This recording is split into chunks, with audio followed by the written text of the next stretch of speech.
is Shop Talk, baby. This is the show where it's okay to be you. We're talking from Yale to jail and from the church house to the pimp house. Nothing's excluded on Shop Talk. So if you don't have a phone, I suggest you borrow one. Call in and voice your opinion live every Saturday morning from 10 a.m. to 12 noon. Yeah, that's right, 10 a.m. to 12 noon. Don't forget to Shop Talk with your girl, because right here, we keeps it real.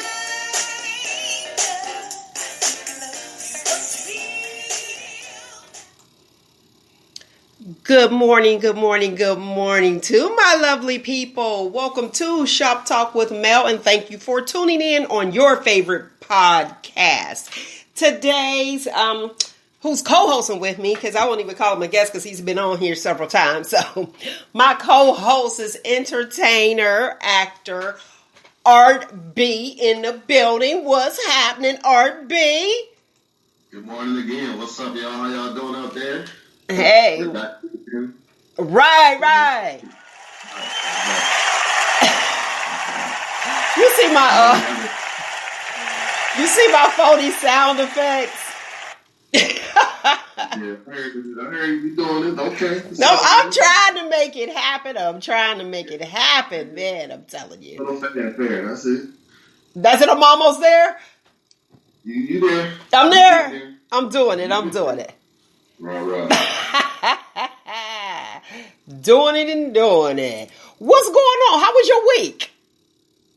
Man, my week is so busy. It's like I'm with my kids and, working. And, man, I tell people all the time, man, they have my schedule. I don't think they can handle it. They will lose their mind, So, but, hey, I'm here for another one. So I'm glad to be in the land of the living. That's all I can say. It's a blessing. And, hey, I'm like, hey, we here. You know what I'm saying? We breathe, So right. Can't take that for granted nowadays. You got to live your best life and do what you got to do out here. You know what I'm saying? And take care of you and yours and love much as possible. You know what I'm saying? Don't take nothing for granted nowadays.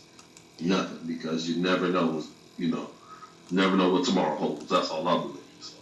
Now, you know what? You are right on that one, big time. You're right on that one. I mean, for real, because you definitely have to love on your people while they are here and live every day as if it's your last. Being brought up in the church, you hear that, every Sunday, week after week. Tomorrow's not promised. And let me tell you, I was talking to a young person, and when I say young person, I'm talking elementary age. I think 6th grade, he was in the 6th grade. And he was just talking about church, and he knew, because I asked him, I said, you ready for the weekend? Well, he said he didn't like church, which was really interesting to me, because, I want to know why. This young man said to me, every week when he go to church, all they do is tell him that they gonna die. What? And I said, huh? He said, yeah, every single week we go there. I sit there and I listen, and he goes with his grandmother. So he said, I have to listen. I can't nod off and fall asleep, right? You know what happened at church. Right. And so I started laughing. You get picked on your thigh. You better wake up.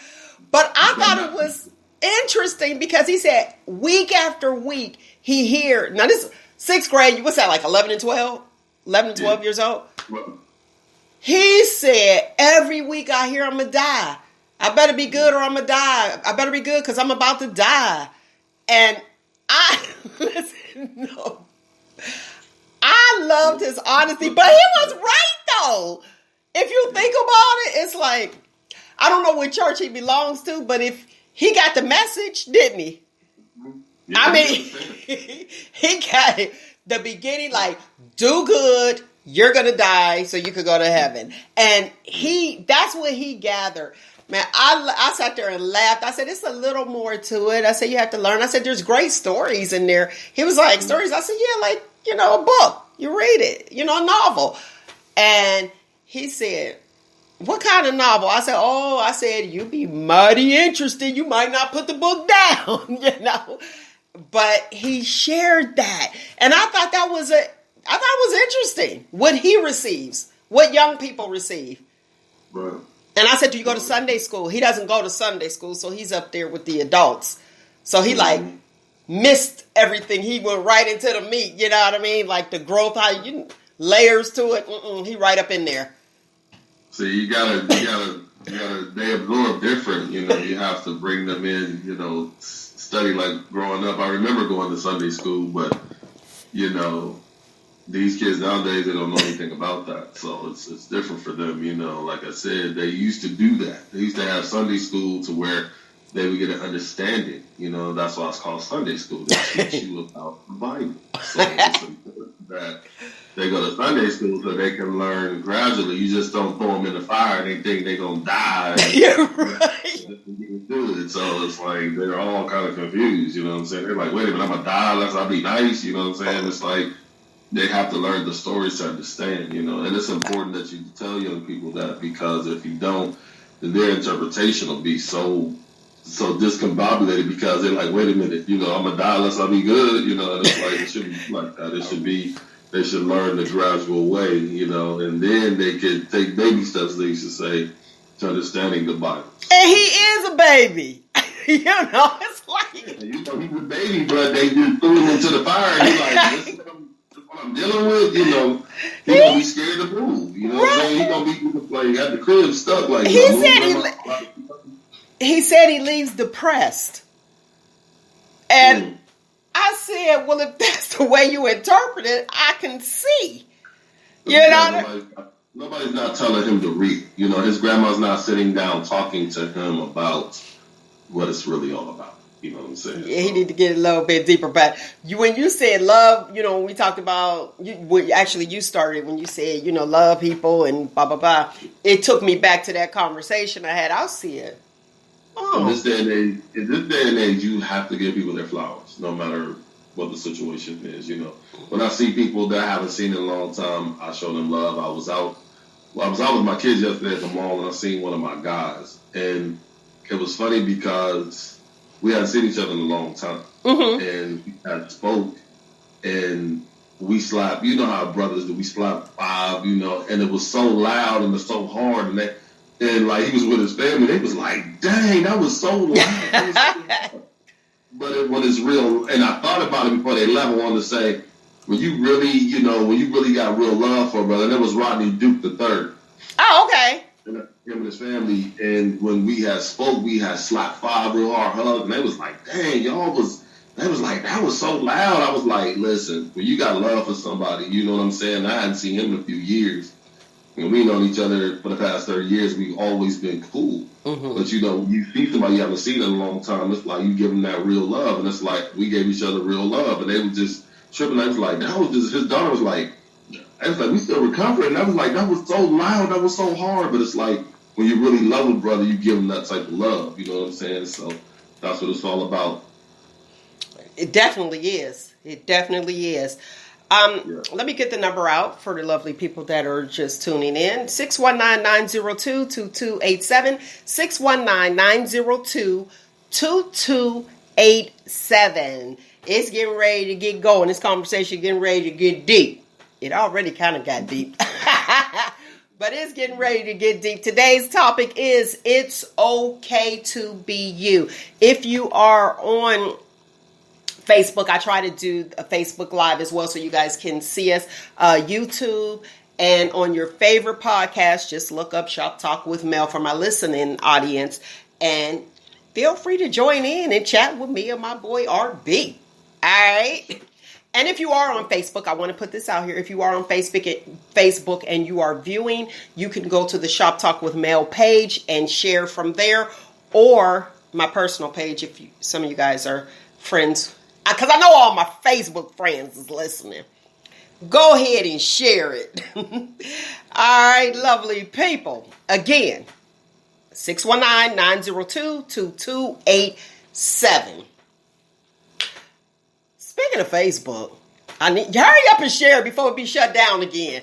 Were we talking in the parking lot? Yeah, I remember that conversation. Yeah, it was interesting when Facebook shut down. I mean, I was like, wow. What's your thoughts on that? They actually got in trouble for that, for shutting down. Yeah, they got in trouble for going dark. Mm-hmm. $6 billion he had to pay for 24 hours. He lost $6 billion in 24 hours. What's your like? $6 billion is a write-off to him. I mean, $6 billion. He writing that off. He worth over what, $100-something billion. 122 to be exact. Minus 6. $6 billion, write a check. We're fine. Don't worry. Right. They do. Right. $1 billion like that. I mean, he's living off the interest of right. How much money? Right. $22 billion. I couldn't even imagine the interest of that. You know what I'm saying? So it's like to be able to have that type of wealth and not even sweat $6 billion is just that's amazing to me. So I'm like, wow. It is. I'm just writing off $6 billion. That's just nuts. Like how does work? And you know what's crazy? It's crazy because it's just social media. The way people can communicate with one another. There's a lot of people that don't go to the class reunion because they feel like they just saw the person. Like I see what you're doing on FB, or Instagram. Yeah, and that's and I was even talking about that. I was having a discussion with my best friend / cousin. It's like I feel like people have gotten to the point to where they have been so comfortable on social media that they forget kind of how to live, interact how we once did. You know, I found it interesting when social media shut down. I was like, on social media, it's kind of crazy. So I'm like, for me, it was like, what do you do if social media does shut down? The Instagram models is they got to find another career. You got to go back to the basics. You know what I'm saying? You got to pick up the phone and call folks. You know, like we used to. Get an agent to reach out. Right. If you think about a retrospect, you know, let's go back for a minute. Think about how we survived. You know, back in the early '80s. You know, we talked on the phone. Yeah, we talked on the telephone. We went to each other's house, and you know, we met different places. You know what I'm saying? That's how we connected. You know what I'm saying? We were face to face, and of course nowadays it's like, you know, you can get on your phone, video somebody just like we're doing now. If you think about the technology of today, you know, the technology of today is amazing. You know, back then we had to pick up the roto dial and dial the phone. You know what I'm saying? We had to click over. You know, caller ID was who was this? You know what I'm saying? Listen here, we would have been rich if we would have had this when we was younger. Because I'm like, y'all not taking advantage of it. Like some of them are, but yeah. We would have been because of the technology, and it's so amazing to me today how we can reach each other without even leaving our homes. Isn't that something? Know what I'm saying? I remember they were talking about we were going to be able to see people. That was back, I think I was in like the 7th grade, where they said in the future we'll be able to look at each other and talk to each other. You be on the phone with your little boyfriend. I love you, you love me. You like, I get to see you. You know, like...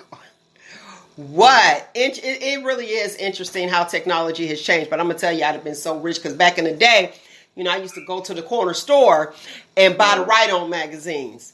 There you go. No doubt. Right On with the stuff. Let me see. Right On was it. That's how you knew. Right. Or, you know. And you know what's interesting, too? Back then, you had a whole lot of people.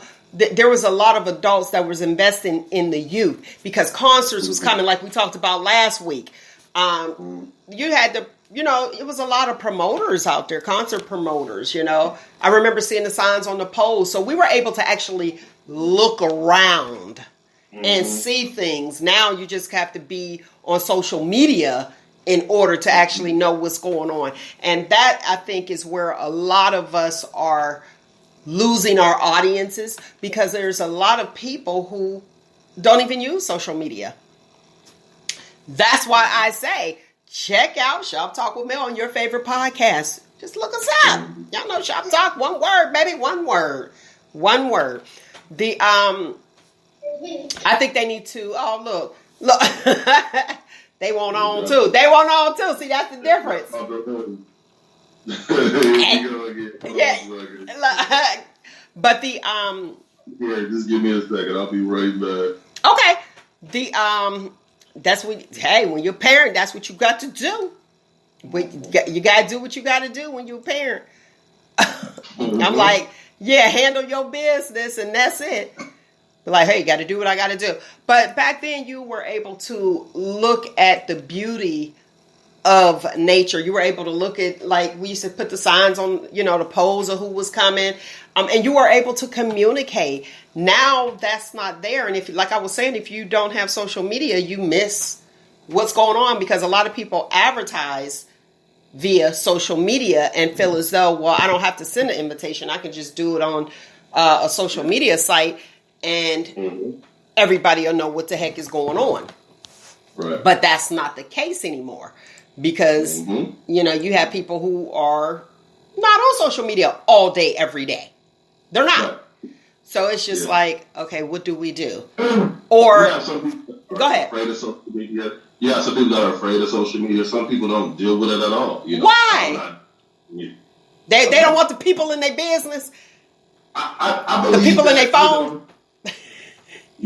Some people are like that. Some people are very, very, some people are very, very particular about their privacy. You know what I'm saying? How their privacy is so important. So, the thing I learned is that, I've talked to a few people like, I ain't on social media. I'm like, okay, but you're not dealing with social media, but some people just feel that way. They don't want to. I have a cousin. He does no social media at all. And that's good, because my son, he's not interested in FB. Let me ask you this, because this is a new thing that's going on that I've noticed. Okay. Employers are now requiring their staff to download the app of their employment and clock in via their phones. I do that. Yeah. What? You do that? Yes, I do. Okay. What's your thoughts on that, though? Where, with this new technology that your employer is asking you to use your data and your space on your phone, let me finish, to download their app, because that's your space on your phone. Are you being compensated? You know what? I never really looked at it that way, but what it does is it's like, that's a good question. I don't know why we're not being compensated for using our data from our phones. For your job, for your dream. Yeah. That's their dream. Oh, that's a good question. I never thought about that. Wow. I'm going to ask. I'm going to start some stuff. I never thought about that. Now you're going to make me go to work and get in trouble. Because I just... Why y'all paying me for downloading this? But technology makes it easier. We'll see what it is. It's like, I don't work in an office, so I don't have to go in and click the clock. You know what I'm saying? Like, some people got to go in and click the clock, whereas what it is, I work remotely. It's like, I barely have to go to my office. Everything is done on the phone. So okay. That's what I'm doing, so that's what's going on, is that I barely have to use the data. I mean the clock in. I have to use the data to clock in. I have to use the data to clock in. But out the door. Look, okay. So here's my whole thought. When you have to, like, at certain facilities, let's say like the hospital. I'm going to say the hospital because I do know one of the local hospitals in this area is requiring people to use their data, download the app, so your storage space, and clock in that way. Clock in via your phone. Now, here's my thoughts, because you already know where I'm at. Because I'm gonna start the trouble. You gotta start a lot of trouble. Listen, no. So the location. So you have to be so many feet away from whatever the building to clock in. Okay, so one, you're not getting paid. They're not compensating you for using your data. Then you have to be at a certain area to clock in. So, okay, you're on the facility. Now you just gave them access to everything you do on your phone. A lot of people, let me tell you why. Because a lot of people don't know when you download the app and it says allow, all that other stuff. When you download that app, everything is on. You have to go into your settings and take stuff off. A lot of people don't know that. And I said, well, maybe what they're trying to see, track people to see because they have access to your photos, whatever's going on in your phone, what you're posting. Yes. And Like, are you on Facebook while you on the clock? Mm-hmm. Now that I can see they may want to know, but not my personal. So you have to go into your settings. If you did download and your job actually does this, please listen. If you don't want them all in your business or having access, because they can definitely call you into the office. Me being a manager, I used to be able to go in. I knew passwords. And let me tell you, I knew this one girl, and I told her, I said, listen, you cannot be on Facebook while you're on the job. She didn't know. I'm putting this out here. I didn't want that responsibility. Just let me hit the gate, do my 8, hit the gate. You know what I mean? Where I had to tell her, I won't tell you what her password is because she may not have changed it. But what I did to let her know, because I don't think she believed it, but I wanted to put her on to it because I didn't think it was fair. I didn't think it was right. Like, this is nuts. However, she was on the clock. And I said to her, I'm like the whistleblower. Like, oh, that's why Facebook went down. But I told her, as I was walking out, I just looked back and I said to her, without telling her, they're watching you. I said her passcode. I said, take it easy. And I said her passcode. And she was like, Mel. I said, have a good day. You know, I try to put people on, from one nurse to another. Like, listen, I don't think it's okay. And me, I was salary, so all I had to do was sign in. But for the people that were clocking in, they had access. And they knew your passcode. So what if somebody is dirty? Because we know people are peopling, and they're dirty. And they take your passcode and try to get into, because they know what bank, if you got the app on your phone, they got access to all of that. And they be like, oh, let me put this passcode in. Because people dirty. Just something to think about. I'm going to always give you something to think about. Yeah, that's what I think about, especially, and I think about the fact that I do, we do everything from an app. You know what I'm saying? We clock in, we clock out, we do paperwork on the app. So I never really thought about that. Mm-hmm. That's something I would definitely have to look into. But I think, as far as I have to go, we just clock in and clock out and do our work. You know what I'm saying? Because you're doing it. Because you're doing what you're supposed to do, and so it's different. So people that are doing what they are supposed to do, they probably I mean, we do stuff on our phone, but I've never heard anything. That's because you ain't doing nothing. It's almost like, who breaks the law? The people that ain't got nothing to lose, like the PPP. Like, oh, I ain't about to do no PPP. You know what I mean? I have something to lose. That's a whole nother show, right? It's a whole nother show, and watch this. I'm about to add on to that. I'm put this in the appendage. Pin it. Mm-hmm. When you date people, you better start dating people who have something to lose, especially if you do. Because if you don't, listen, you be like, you still be looking like, wait, what happened to my life? It's important. You better date somebody who has something to lose. That's things that make you go, make you think. So how about that? I feel like,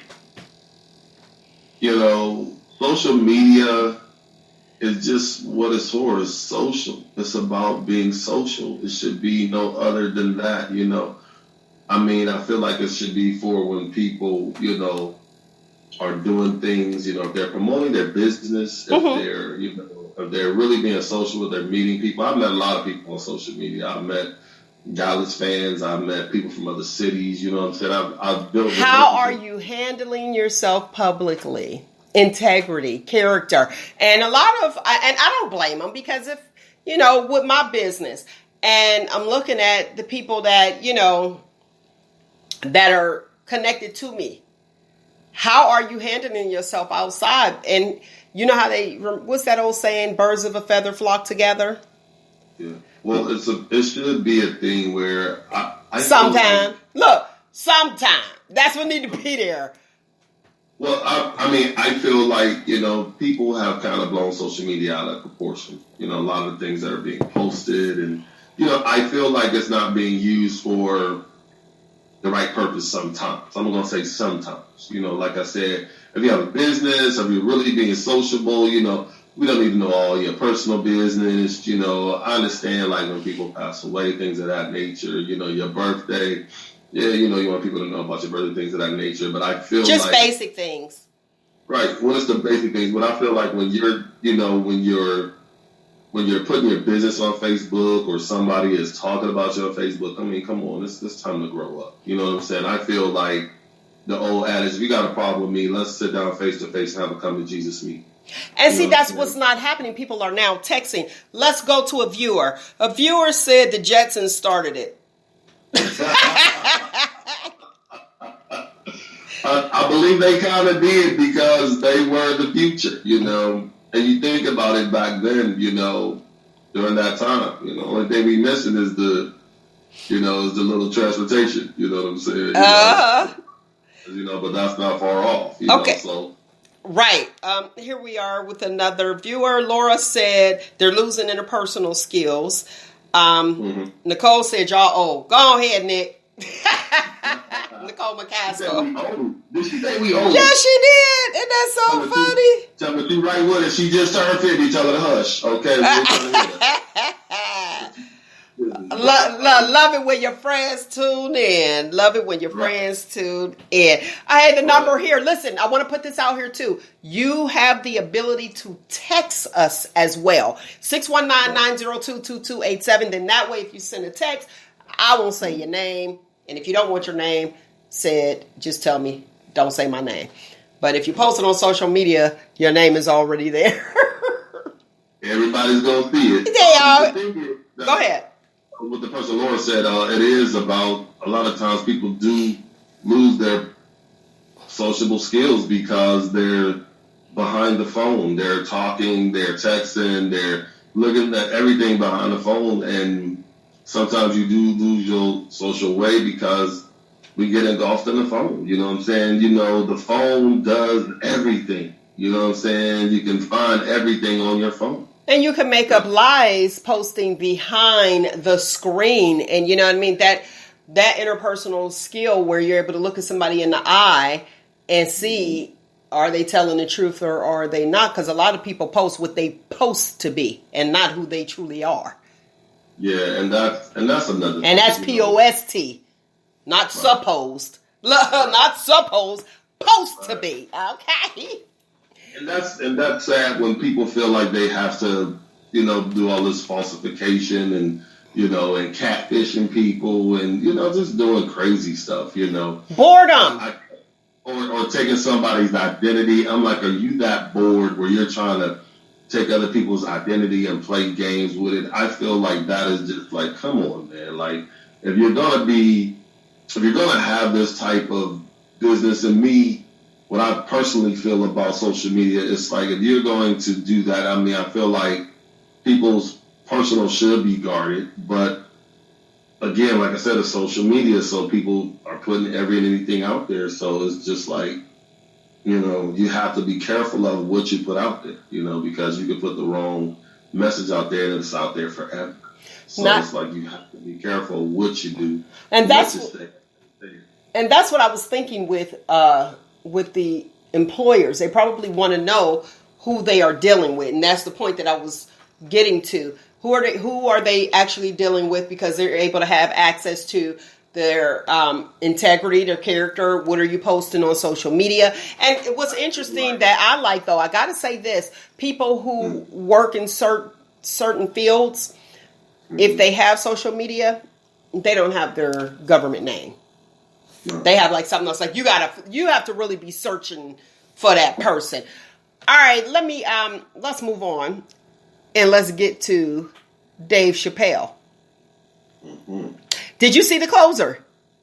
I haven't seen it yet. Oh man, you should have called me. I would have been like, listen, you definitely have to see this. Now, you can let me know these things. I could have been watching it last night. Oh yeah, you sure could have. But look, the world was watching it.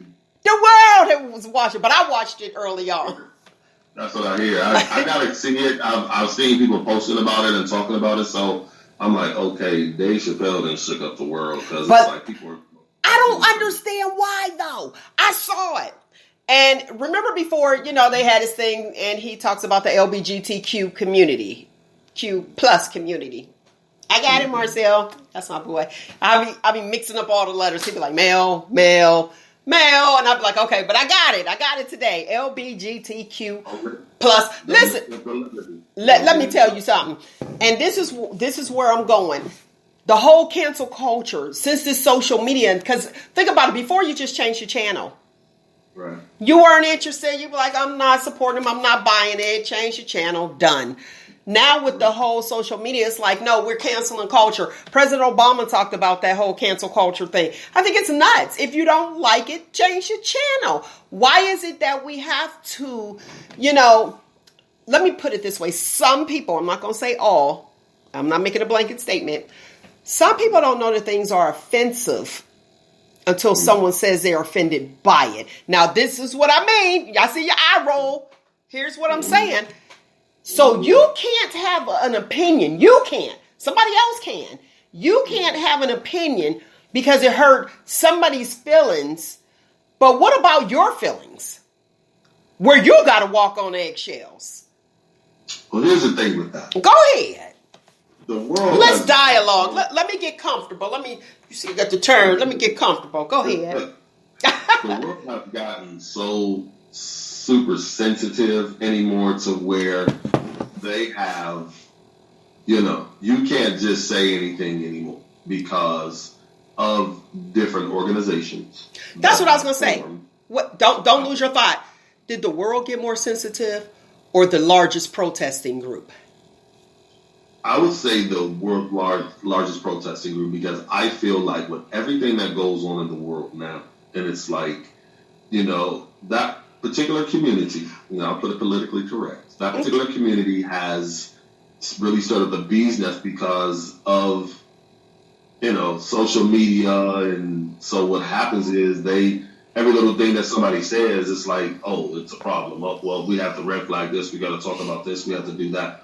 So my whole thing is that certain people, certain communities have gotten sensitive about certain things. Like you said, if you don't like it, turn the station. There are other stations. There's other apps now. Right.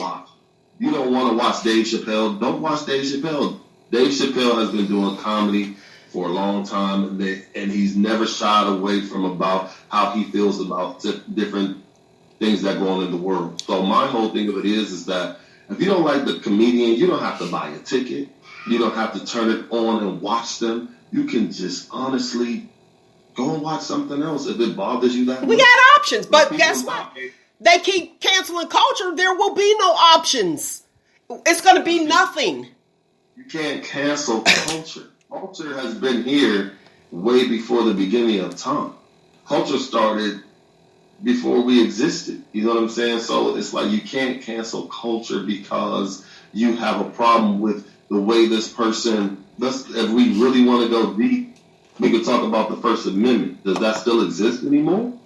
Because you have a right to say whatever you want to say. That's his platform. He's been doing comedy for years. Like, why is this so all of a sudden now it's a big problem? Because he's been saying things. He's been talking about different things for a long time. He had a TV show. Like you said, if you don't like the state, if you don't like what's going on that particular channel, change it. Right. Yeah, get out of here. If you don't like the content, change it. I have to ask you a question. And this is a legitimate question because we're dealing with a comedian. Mm-hmm. We're dealing with a comedian. Mm-hmm. And how do you govern the content of a comedian? Okay. Exactly. That's what that's what I'm like. You can't. It's comedy. That is their passion. That's their profession. That's what they do. So it's like, if you do not like what they're saying, you don't have to listen. Comedy has been going on for years. You have had some comedians that have said some crazy. They couldn't have handled it in the 70s. Because the 70s, they would have lost their mind. You had George Carlin. You had Red Fox. You had. What about Mooney? That's what. Paul Mooney. That's where what Richard Pryor got his stuff from there. Paul Mooney was like. Paul Mooney, in a word, was just. He was detrimental, man. He would just get him. Paul Mooney didn't care. Paul Mooney said whatever was on his mind. And that's that's what I thought that platform was for. And what makes it comedy is because you can relate to it. And it's interesting that, okay, you could talk about this person, that person, but whoa, you better not talk about us. But that's what I'm saying. It's communities that have gotten so oversensitive, and then they have this voice in social media that gives them that platform to get up there and say, oh, we don't like this, and we don't appreciate what he said, and things of that nature. But like I said, it's comedians that have been doing this for years. And like I said, the way I feel about it is the more people are open and they talk about what they feel, the more sensitive people get. You know what I'm saying? Mm-hmm. Like, I feel like I said, with Dave Chappelle, he's been doing that for a long time. And I feel like you can't censor a comedian. That's his stage. That's what he's been doing. If you censor, you said it. If you censor a comedian, they're no longer a comedian. Exactly. You can't censor comedy. I'm sorry. Now, it may not be funny to you, but it might be funny to somebody else. That's their opinion. Don't buy a ticket to the show. Don't watch it. They're talking about taking him off. They want him canceled off of Netflix. They want Netflix to pull him. You already know Dave do not give 5, and I ain't saying nothing because I don't curse. Netflix is not doing anything. They're going to keep that on because that's the way it's chirping now. Isn't that the thing? Some people don't even care what they say, long as they're still relevant and people are still talking about it. When it gets a buzz, that means it's you know, that means it's like, oh, that's that buzz. When that buzz comes around, it's like people go, oh, okay, let me watch it. Let me see the controversy. I'm going to say this. You didn't see it. I'm not going to spoil it. I really think that people who see it for yourself, you can't take clips of that one and make a judgment off of the clips. Because there's a thing when we were growing up, reading. How do you find out what this word meant? The way that you found out what this word meant is the context clues. Let me see the other words around it. Same thing. My thing is to watch it. I have to say, the closer was great. Mm-hmm. It was great. And they're like, oh, he's talking about that. Well, we knew that on the other one, Sticks and Stones and all that. You know, you're going to see Dave Chappelle. To me, expect to be offended. And that's everybody. It's not about offense. It's like it's comedy. It's like he's talking about real life. That's why I said expect to be offended. If you could go to any comedy show, you sit down front, you could be dressed to the nines. You might get capped on. You know what I mean? So it's comedy. But let me say this. Let me say this for the stick in the muds. I want to still stay on Chappelle and mention this part. What he actually, the closer is his 9th stand-up and stand-out special on Netflix. Okay? To me, it wasn't as bad as the other ones at all. I believe you could tell that he was clearly hurt. He lost a good friend of his. Her name was Daphne. She was a transgender female. And Daphne was her name. And the reason, and you could see he was hurt in it. So I'm like, okay, y'all acting like he's just like, it's comedy. That was his girl. You know what I mean? And he talks about her comedy, how it was terrible, but she was funny off stage, you know. So he had her open up for him, and he talks about that in the joke. So you're still laughing all through it, you know. And people were attacking Dave Chappelle, and she came to his defense. I believe it was on Twitter. They bullied her. Remember, transgender, okay? Her own people bullied her. She committed suicide. That's the way that I took it. You know, because But you see, the key thing that you said, they were friends. See what I'm saying? They were friends. Right. So just like... She understood that they had friendship, and he understood who this person was, and she understood who he was. Exactly. I want to kind of go back for a second, because you were talking about like work and social media. I feel like business is business and personal is personal. Yes. You know, when Dave Chappelle is on that stage, That's business. That's how he paid his bills. Mm-hmm. Off that stage, he's still a human being. He's still a man. He's still a person. He still has a right to have an opinion. He still has a life. And like I said, if they were friends and that person understood him, and she understood, and he understood that person, then my thing of it is that, you know, if they have an understanding, like, why are you all so worried about their business? You know, and that's a problem with people. It's like, everybody got to be in everybody's business. Yes, and Well, that's not cool. And it's not. And what he was saying on the closer, without giving it away, is that, listen, it's jokes, but my friend committed suicide, and he didn't say what I said. He didn't say y'all killed him. That's the way that I feel, because words have power. But if I'm going to a comedy show, I have to understand. Boom. Don't take it personal. Don't. It is like me. I'm gonna laugh all day long when you be like, "Oh, black people are always late." We do it to ourselves. We be like, "What time to start?" Okay, let me set my alarm 30 minutes earlier so I could be on time. You know what I mean? And it's not offensive. If it's true, it's true. You know what I mean? And it's like, okay, hold on 1 second. Let's see. You're live on Shop Talk. Go ahead, caller.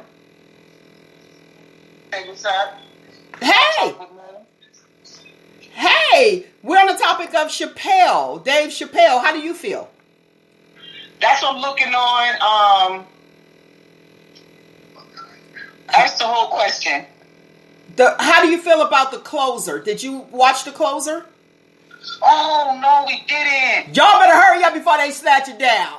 I think I'm going to call back and I'm going to watch it while I'm listening and call right back. All right. Thanks. Shout out to Atlanta, Georgia. What's up, ATL in the house? Yes. But let me say this. On this comedy special, he did mention about the baby, and it was in a joke. I mean, he is so clever. I love intellectual comedy.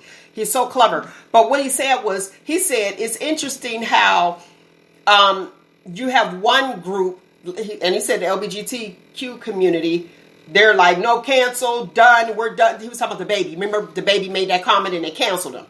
The baby, the rapper. Okay, I'm with Nick. You old. Look, the baby, the rapper made that comment. Yeah. And he was canceled. But the baby killed a black man in a grocery store and nothing was spoken of. No. Now, it was spoken of. It was on social media. For a minute.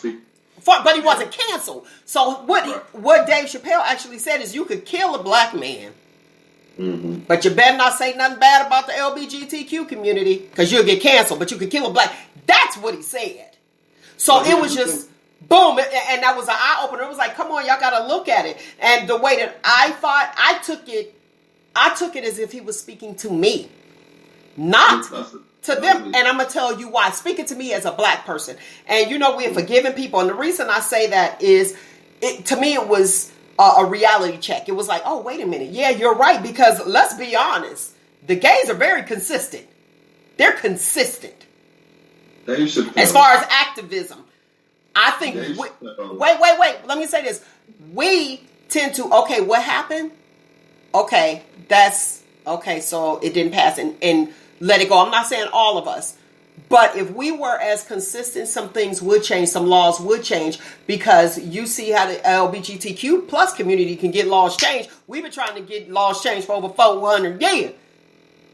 And still, boom. Let's look at this. I talked about it maybe 2 weeks ago. The George Floyd. Remember that, the George Floyd Act to defund the police, that thing? Yeah, that was like 2 weeks ago. Nobody's saying anything. The people that was for 110%, them backpedaled and pulled out. So now there's not going to be, and it wasn't about defunding, like, let's not pay the police. It's like, let's allocate these funds in different areas where it's most needed. We're in Youngstown, Ohio. We need more people to come. Let's pay them. The pay is not good. For let's be honest. The police officers don't get paid nothing going out there protecting us. And I told y'all, my loyal listening audience, I told y'all if I was a police officer, I ain't trying to be dying. That's why I'm not in that field, because I will be hearing gunshots, and guess where I'm going to be? 2 streets over, waiting for everything to die down. That's why I'm not a police officer. So kudos to all the police officers that's out there. Mad respect. But you guys gotta watch Dave Chappelle, The Closer. And rest in peace to Daphne. And I think that whole special was just to her. Like, oh my gosh. And how the social media will beat you up. The thing about it is that Dave Chappelle walks in truth. He speaks in truth. And the thing about him is that, you know, when he does comedy from a real place. Yes. You know what I'm saying? The brother is talented and he's very funny. Even watching the Dave Chappelle show, he spoke about true things. You know, he spoke about things that happen in real life. So you cannot be mad at this man because he chooses to use his professional platform, which he's been doing for years. And that's what we're supposed to do, right? Right. Use it to your advantage. I'm sorry? I said, use it to your advantage. Like, this is your platform. If you want something out, put it out. He's a brother that has been doing that for years. And, of course, you know, the big thing was when he walked away from all the money and things of that nature, he was like, yo, it's not about selling out. He's trying to keep it real. Mm-hmm. You know? And he's an activism. He's an activist. If you remember his show, when Keeping It Real goes wrong, you know what I'm saying? It's like, it kind of plays into that. Mm-hmm. Because by him keeping it real, this will happen when it goes wrong. Mm-hmm. But it's really not going wrong. It's just like he's speaking from his personal standpoint. He does his comedy and what he feels, what he's been passionate about for a long time. And I feel like I said, you have certain communities that are so sensitive about that particular comedy. Like, okay, but this is comedy. This is what he does. This is like not nothing new to you all. Mm-hmm. You know, this organization didn't just start 5 minutes ago. This organization has been around. And I guarantee you, let's go one deeper. I guarantee you they watched the Chappelle show and was laughing.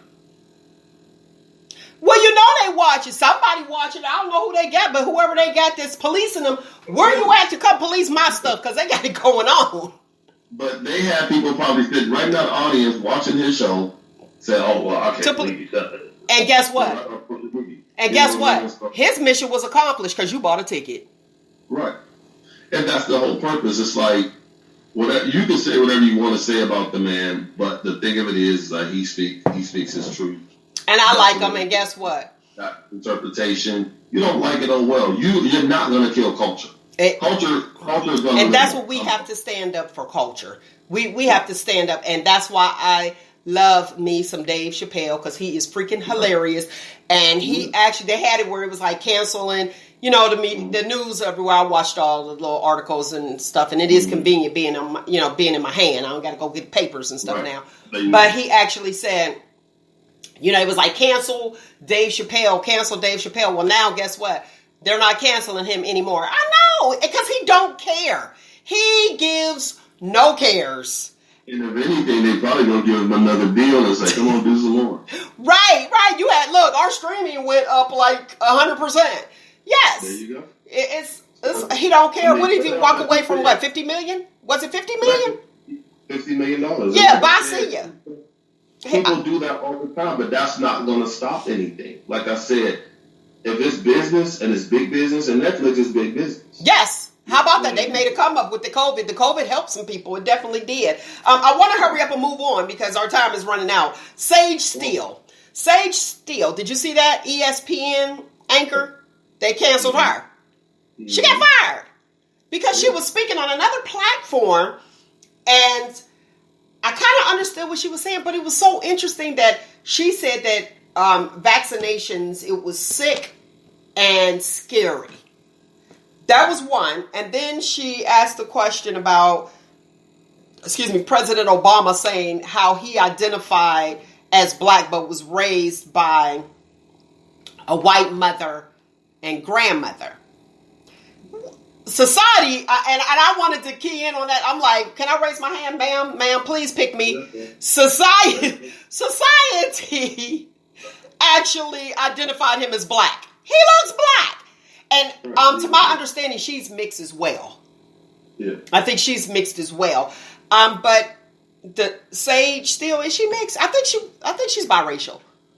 I don't know. Don't quote me on it, lovely people. Don't quote me on it. Check into it. But I think I read somewhere, but you got to watch where you get it from. And then, like, I do read The Hill, and we know The Hill is right wing. I read The Hill so I can see what's going on over there. Right. Yeah, you know what I'm saying? But those comments got her terminated. Because I think that producers and management, all of them feel as though that people will stop watching the ESPN and their numbers will plummet. But here's the thing, and this is my question to you. Do you think she got terminated because she asked that question about or made that statement about President Obama? Or that she spoke against the mandation of vaccinations? Well, most likely because it's the most controversial thing right now.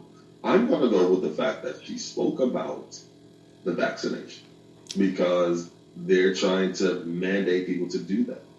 And there's so many mixed emotions about the vaccination that, people are like, people are leery because it's not FDA approved in a sense. You know what I'm saying? They've had to take it off. They've had ones they've had to take off and do different things with. And it's like people are saying, they feeling no better. It's so many different things with it. It's very controversial. I feel like that's not something that people should have to be mandated to do.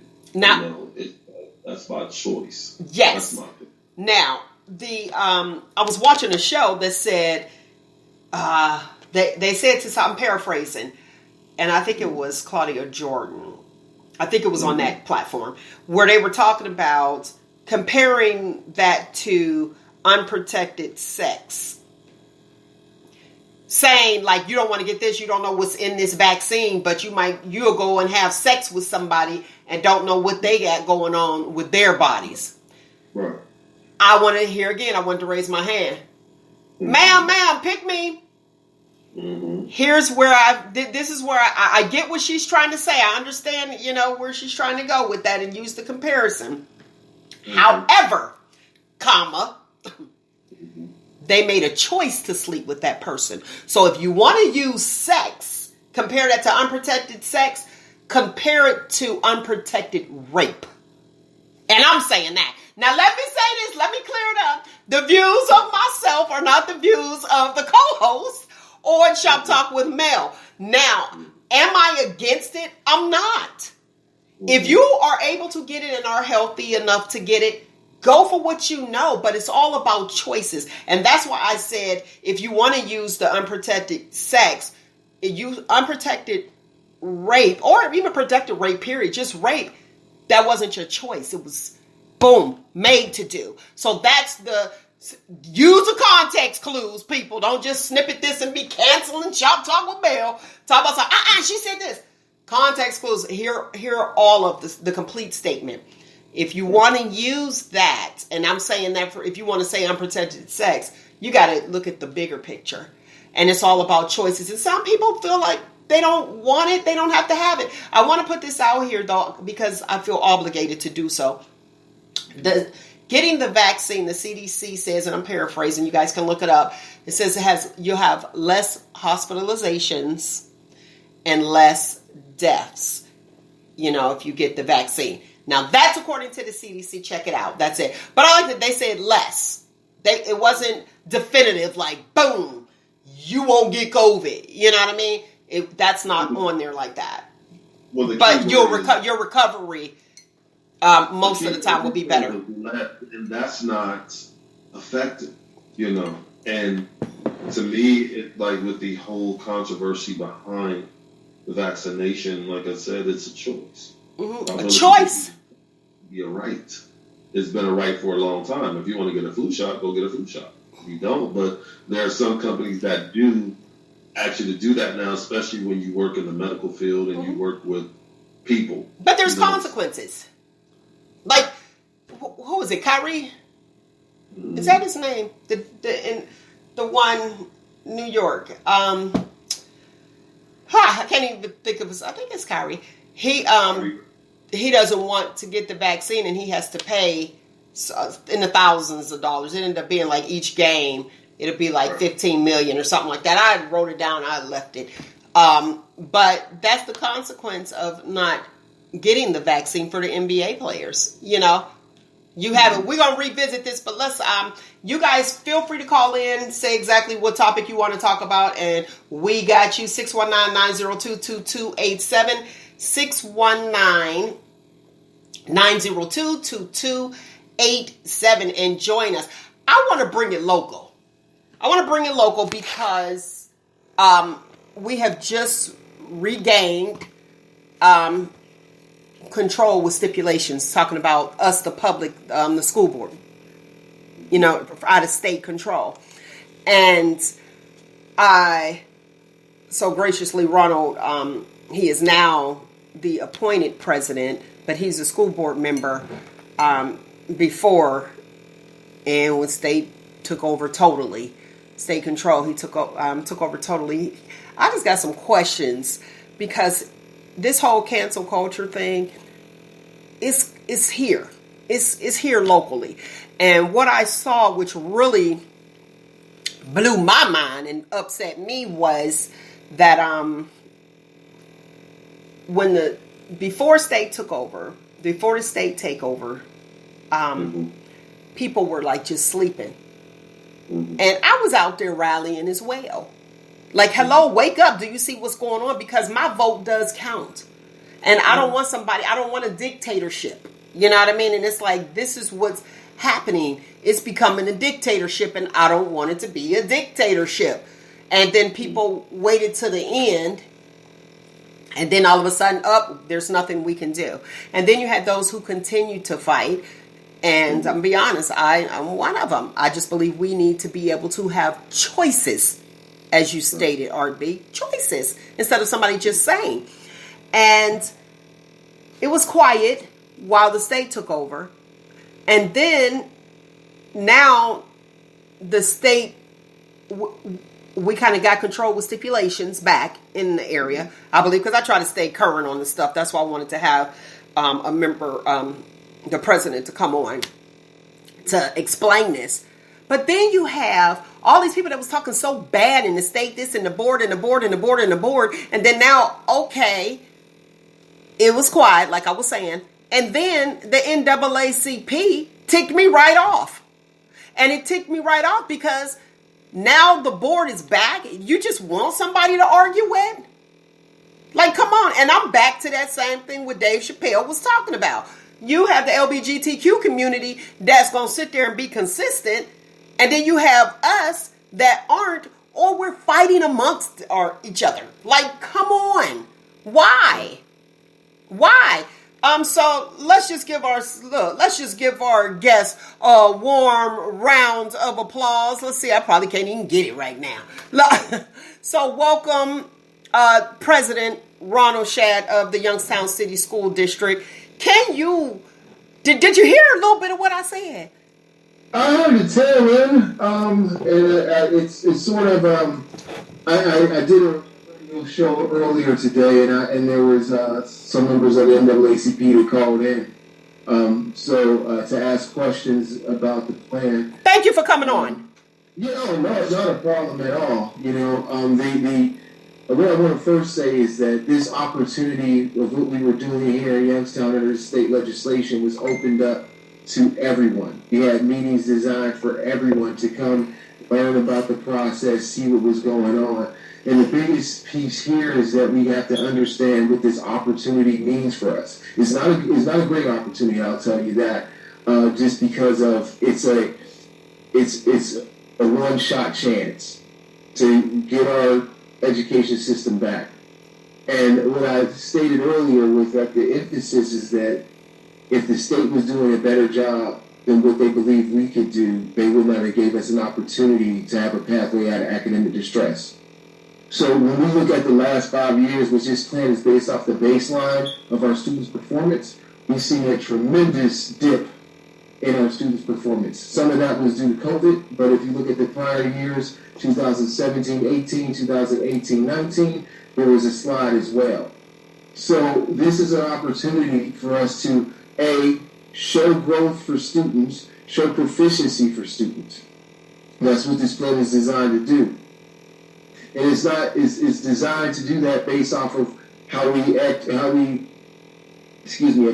children with our self-assessments and how we compare it to the state test as well.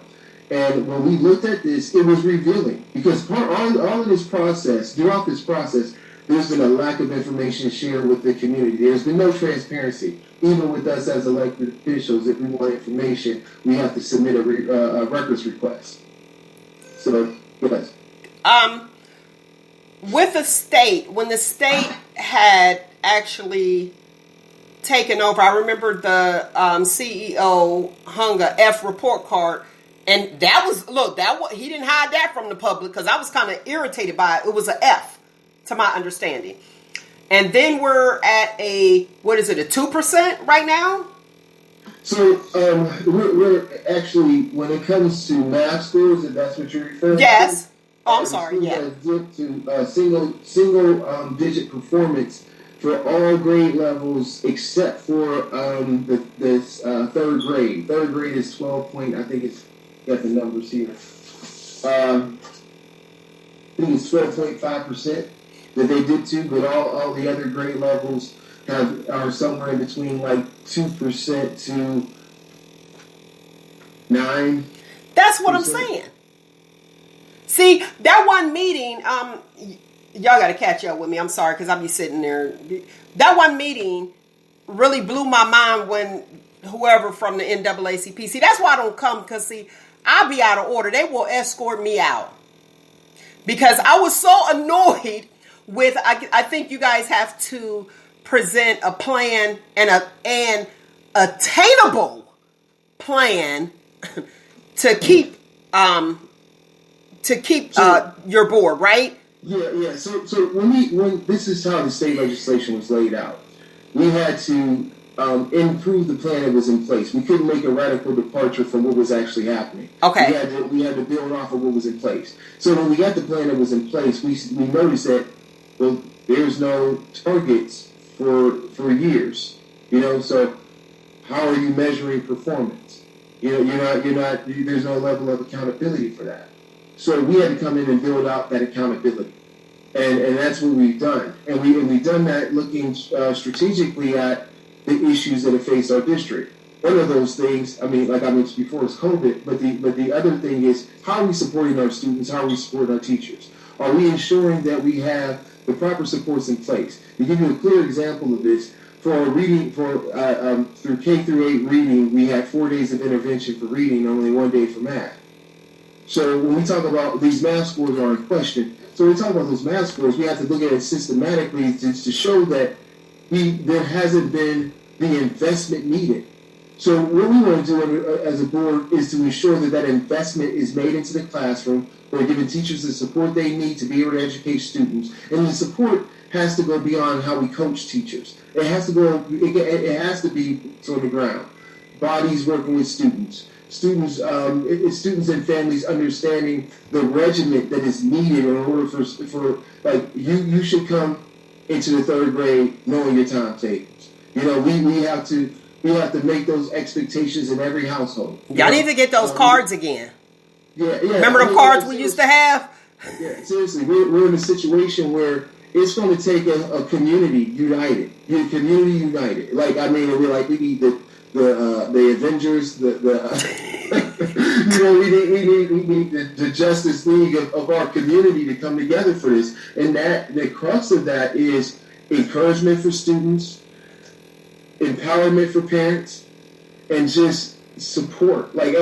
We have to have one unified vision on how we go forward, and that has to be no regrets, no excuses, attacking these issues. So everybody coming together.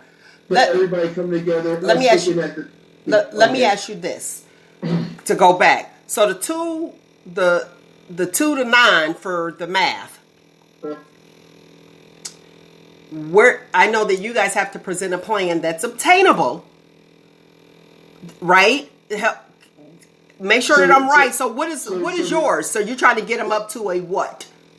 So the requirement was that it was the words, and I have the documentation here. But just paraphrase. Basically, it has to be ambitious and achievable and realistic. Yeah, achievable. That's the word. I'm talking about obtainable. Yeah, but yeah. you don't want to. Well, attainable. I mean, it's Yes, it's attainable, yeah. Mm-hmm. So it's what 14 or 15. What was it that you guys said? And that's when that guy stood up and said, We estimated under what we see what's happening in the current year. Now, we're saying these estimations having no control over how we implement change, right? So we're making projections off of performance that we have no control over. So off of that performance, we estimated that we can increase it by 129%. Okay. Right? Without changing anything. But when you look at 129% compared to where we were at, you're talking about 16% overall. Mm-hmm. Right? But that's where the numbers are. And so my thing is, like, it's been mentioned to us, it's like, well, we don't believe the expectations are high enough. No one is going to any student and saying get 50%. What we're looking at are the how can I So in lay terms, help me to understand this. So let's say I got an F, and you like, okay, well, we're gonna at least get her at a C, but not. Okay. So is that like the equivalence versus that guy talking about something? Why are you gonna get her a C? Get her an A. To me, I don't think that's achievable, obtainable. Well, I mean, the thing is that we believe all things are possible. Yes. We're shooting 100% for every student to be proficient. Right. That is the bottom line. The reality of it is that we are going to have to put in supports. We are going to have to do remediation. We are going to have to make sure our classrooms are equipped, our teachers are are highly qualified and engaged in this process and have the support they need. So but isn't it a certain time though? Didn't you have a time frame though? We have 3 years. See, that's what I'm saying. Like that was. So we have 3 years, but what people need to understand is that even if they consider these calculated measurements of growth low, think about where we're at. Think about how we have cascaded. And I know that's a beautiful word. Yes, beautiful. I saw all the sparkles. But the thing is that look how like the scores have dipped over these past 5 years. There's work that we need to do to just reincorporate STEM education, reincorporate 3D printing, foreign language, even our music program. What happened to the STEM? They have been taken away. They've been taken away under state control. So we have to bring that stuff back. I was at the Youngstown nonviolence march that was held by the city, which was designed by our students. Our students went down to the state of Ohio and got that and made that an official week. Our students, Youngstown City School students, and I believe that was in like 2008. But it's part of Sojourners to the Past Peace or whatever. But I mean, this is the quality of students that we produce. Those who strive to be better academically, but those who leave with a sense of citizenship to change tomorrow. No. And we're gonna add to that. Go ahead. To that tradition. Okay. So no, go ahead. I want you to finish your point because I want to ask how many seats are up for election. Yeah. So when we look at this plan, we can't look at it as a sum of its parts. We have to identify. Like, for example, we have local assessments. Those local assessments are based off of our students' performance and our growth. So there's 5 areas, right? So to simplify it, 1 is the top, 2 is next, 3 is the midway, 4, 5. So in last year, when we had 7% proficiency on the test, we only had 17% growth. Oh. Right?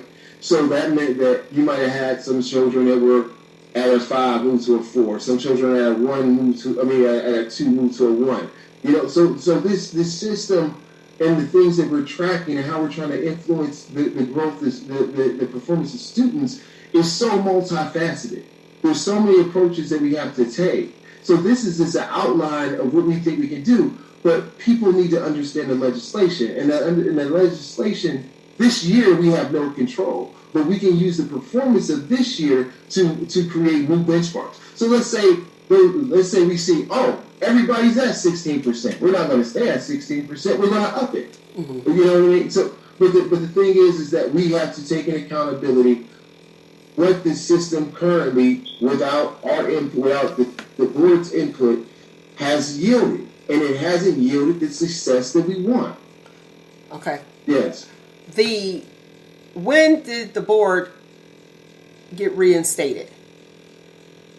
Okay, so I'll bring some clarity to that. Technically, we have not. The governing body has always been there. Okay. HB 70 removed the board's ability to have any managerial operational control of the district, but it was there. What year? Right. HB 70. So, HB 70 came in. It was signed into law in 2015. Took effect here 2016. Okay. So right now, because I know the election is coming up. So what was it? 2 months ago? When did they say, okay, when did the government say, okay, we'll give you another chance? July. Oh, I said 2 months ago. What month we in? October? Yeah, okay. I mean, it's October, but the thing was, and it put what you're saying in perspective as a timeline. When the biennial budget was passed, there was a provision in there to do what we're doing, submitting a plan to move our district out of academic distress. Uh-huh. That gave us 90 days from June 30th when it was signed into law. So we submitted our plan on September 28th. Okay. Now, from that time period of September 28th, 2021. Yes. Okay. So currently, what we're waiting on now is for the state to get back to us to let us know if our plan has been approved. Okay. Now, I will say this though. While we were building the plan, every step of the way, we were going back and forth with the Ohio Department of Education for technical assistance on what this plan is. You know, when it became. And so the day that we submitted it, and I have that document here, we actually had two things that they wanted us to address. None of them were the math scores. Okay, tell me this. Right. You know me, I'm speaking for the people. They were talking about, I remember the whole thing with the attorney fees with the previous president of the board. CEO. The CEO. Was it the CEO? And then they wanted the board to stop. So thank you. So it wasn't the president. Let's get that clear. It wasn't the president of the board. It was the CEO. Currently, that would be me. And don't be. No, I'm talking about the previous one. Yeah, y'all want to mix up, right? Yeah. Okay, but I want the people to hear. I want the people to understand and hear. Okay. So they remember about a few years ago, we put a levy on the ballot, right? And Youngstown came out and I think passed that levy by about maybe 65%. Like Youngstown steps up every time. We can depend on our city to ensure that they make an investment in our education system, even though it's been deemed unconstitutional by the state Supreme Court. But we step up every time. So our concern at that time was that prior to that, we had a $24 million surplus. $24 million surplus that the elected board had gathered prior to HB 70, within 2 years of HB 70. 2016, 17, 17, 18. That $24 million surplus was gone. Spent. And the thing about it was spent and we had no academic improvement. It was spent. It was spent out of the classroom.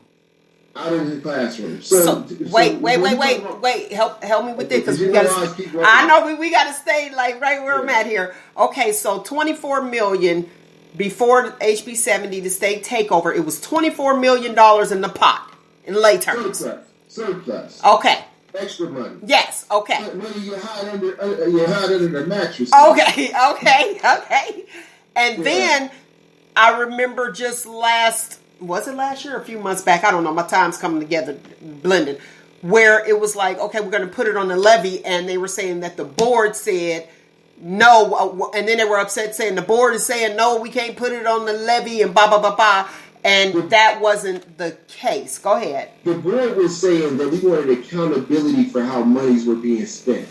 Okay, so let me break this down. So the 24 million surplus just was depleted in 2 years. And then it was like, hey, we need more money. Let's put it on the levy. That's, to me, this is just me, my street talk, that we can't get it on the levy if we don't have a board in place. So guess what? I'll hear you guys for a few seconds. I need you here so that you can say, yes, put it on the levy to vote for. Now, tell me if I'm right. Wait a minute. Yeah, you're right. And I'm going to tell you technically why you're right. Because only an elected body can petition for funds. So that things that could not be done by a CEO. That's why when they took over. So is that why they? And this is just me talking. You don't have to answer.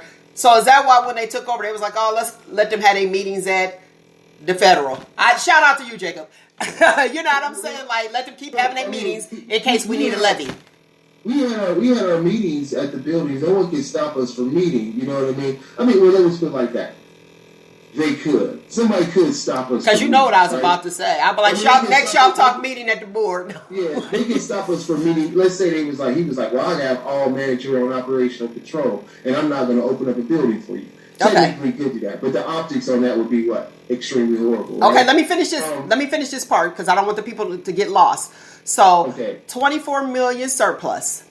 It was in there. In 2 years, all of that money was depleted. Now, hey, I need this back on the levy because we don't have any more money. And the board said, okay, we need accountability. Like, okay, we don't have a problem with it, but we need you to tell us where you're spending this money on. Yes. Okay. So let's say this first. Go ahead. The way our levy is designed is that it's a renewal levy. It's no increased cost or anything. This isn't a new levy. And with our levy, because it goes back so far, because our citizens have been so dedicated to ensuring that our school system has the adequate funding, at least from what the citizens give. There's a clause that goes back where there's I think it's a 12% match. I got 2 minutes. Go ahead. Yeah, okay, so we're grandfathering that. Okay, too much information. So the point was that without that levy being passed, we would have faced a 49.8% deficit without the levy, a 29.5% deficit with the levy. You see what I'm saying? So when you burn up the surplus, even when you go for the levy that's a renewal, we still had an issue of a deficit that was created under this state-mandated law. Okay. Under the state-mandated supervision of the CEO. Okay. RB, did you have a question? I mean, I'm listening to everything that's being said. It's like, all I'm hearing is numbers and statistics and things of that nature. And I just feel like, I don't hear anything about, bringing our kids a better future. Okay, that's because I asked that. I actually asked it. Go ahead. Is that if we don't talk about the statistics, that doesn't equate to a future. And if we're not talking about more spending in the classroom. And that's why I talk about the statistics, but it's about the kids. It's like, what about their future? I mean, I understand the numbers. I understand the statistics. I hear all of that. Okay. I hear the board meetings. I hear that. I hear all those things. But like I said, our kids' future are important. There are not enough schools anymore. It's like, I feel in my personal opinion that, education doesn't even matter. Okay, let me say this. Wait a minute 1 second, Ron. He did say, and that's right now where they are with the board, that they put together a plan and they sent it out to get their education up because the numbers dropped. So I hear it, and some people aren't I'm a numbers person. Some people aren't numbers people, and they're like, okay, wait, I don't see this. Where he actually stated that when I was talking about the 2 to 9%, because I actually asked those questions, he was saying that was in the math, and that is where, I kind of go to the meetings and hear them a lot, so I kind of know, I got some background information where their levels drop, their education levels, so we want to pull them back up. But that was my question, so you should have asked a educational question, even though I didn't give you time. I will say this, though. Originally, I stated that we had programs removed when we talked about foreign language. I think I mentioned that during the interview earlier. So So we want to regain our foreign language programs. We want to re-engage students in music. We want to ensure that there's STEM education. Why are these programs being removed? Ask the CEOs. That's who did it. The elected board. The elected board created the programs. The CEO removed them. The STEM program. That's what he's saying. In music too. It sounds more like a corporation than the actual. It's like I'm hearing all the CEOs and the boards and things. And that's why I had an issue. That's why I had an issue, and that's why I was saying with the CEO is a dictatorship. They care about education. They care about having a board. They care about having a CEO. They're removing things that kids need. The board didn't, but you got to hear it. Did you hear him though? The board didn't. That's what I'm with you, Art. I'm with you because I said the same thing. That's why I felt like a CEO was. Wait! You gotta listen. You gotta listen. But you ain't hearing me. I'm hearing you. Go ahead. What I'm saying is, when you said why is the board removing him, you're not. He said the board didn't, which I know the board didn't. The CEO. Listen, wait. Hear me. The CEO removed him. And that's why he's saying all of the money was taken out of the classroom. That's why I asked that. So it sounds like, and this is just me, it sounds like you just on the attack of against whoever. That's what it sounds like, because you're not even listening to me. I'm not attacking against whoever, but it sounds like a corporation. That's what it sounds like to me. It doesn't sound like, you know what I'm saying? It does. I mean, this is, I'm going to say I'm a little green. I don't know all the numbers. I don't know all statistics and things of that nature, but it sounds like a corporation. It doesn't sound like, from what I grew up when it came to a school board. And see, we grew up with a board. Because our opinion.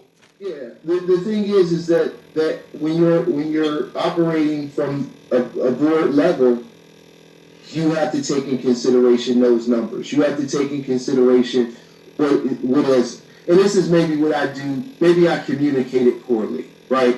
But you didn't communicate poorly. You're communicating the way that you know. This is what you know. This is what you do. So you're not communicating poorly. I'm just sounding. To me, like I said, it sounds like a corporation. That's smart. Well, I mean, there very much is the business of education.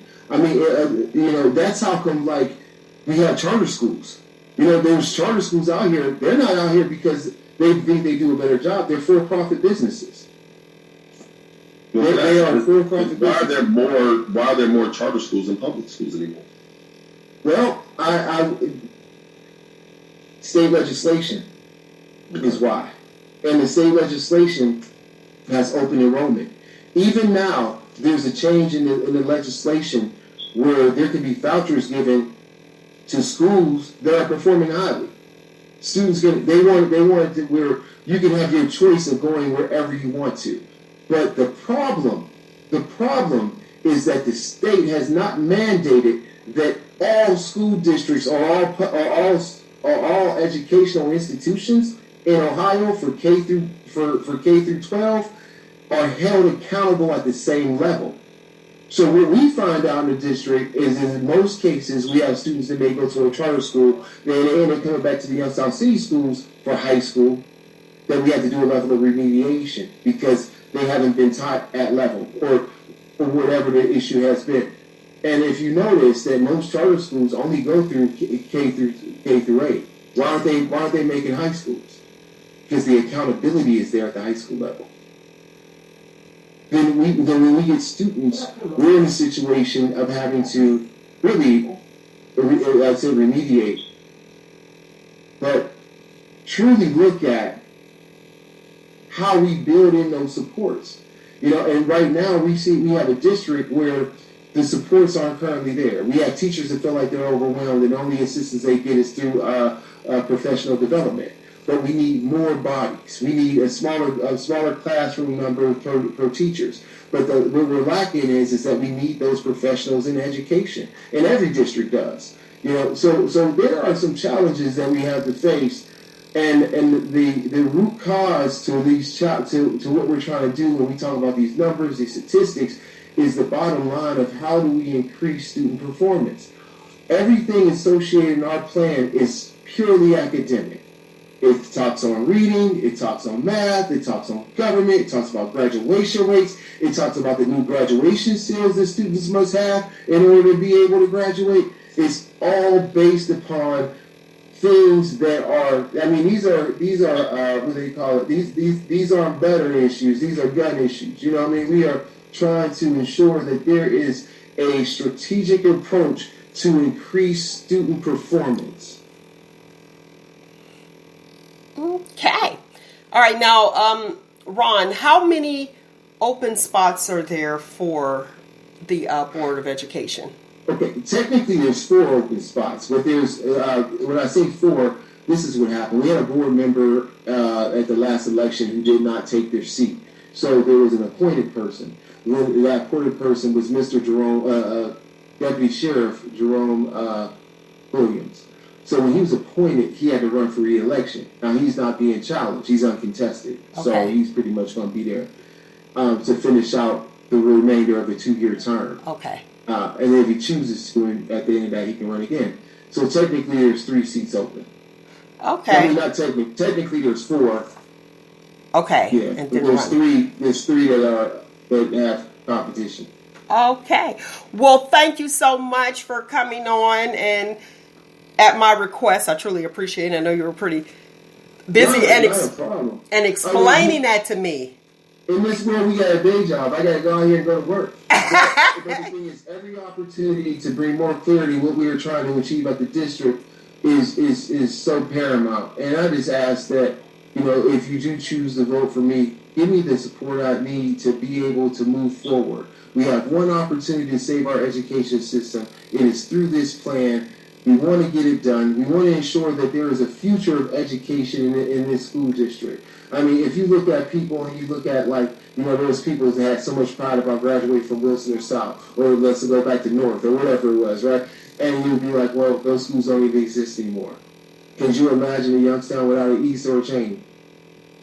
I couldn't imagine it. I couldn't even imagine it without a Randall. Wait for that to come back. So, like what Art was saying. I mean, but technically, we had a Randall Youngstown Only College. We graduate associate degree students every year. They do excellent. But could you imagine the legacy that's lost from that? You know, it's sad. Tied to the city. We are truly fighting for the soul of our city through our education system. I do not take this job lightly. I have put forth much effort to ensure that we had an opportunity. We have this opportunity. I want to see it through. I need the support to see it through. I want everyone at the table. And through this process, we have gave an opportunity for everyone to be at the table. And we're going to move forward. We are going to move forward united. And that united effort is going to show student improvement.